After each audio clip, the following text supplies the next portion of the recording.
Genesis chapter 9 verse 1. So God blessed Noah and his sons, and said to them, Be fruitful and multiply, and fill the earth.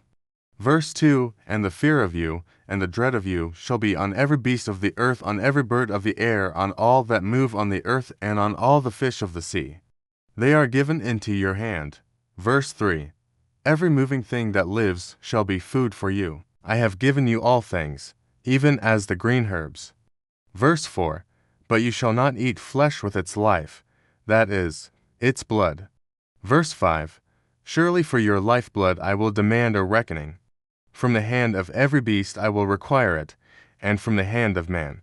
From the hand of every man's brother I will require the life of man. Verse 6.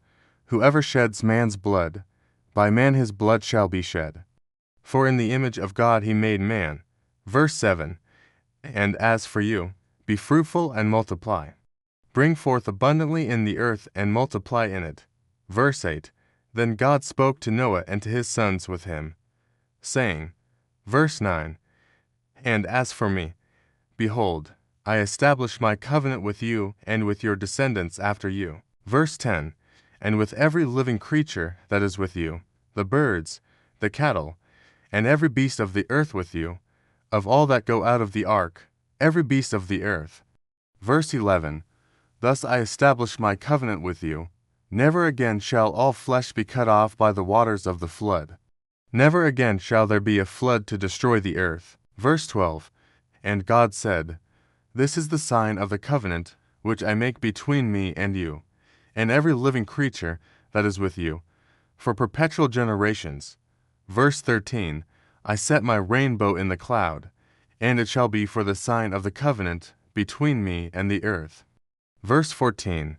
It shall be, when I bring a cloud over the earth, that the rainbow shall be seen in the cloud. Verse 15.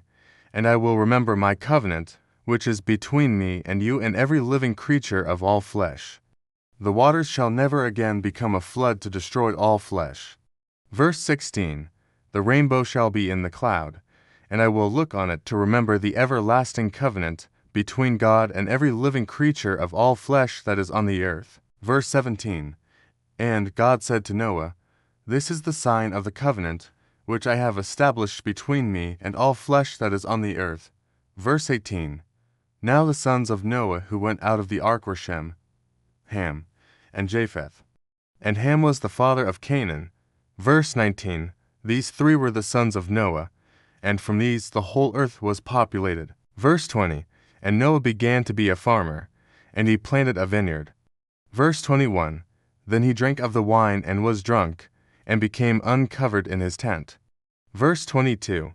And Ham, the father of Canaan, saw the nakedness of his father, and told his two brothers outside. Verse 23. But Shem and Japheth took a garment, laid it on both their shoulders, and went backward and covered the nakedness of their father. Their faces were turned away, and they did not see their father's nakedness. Verse 24.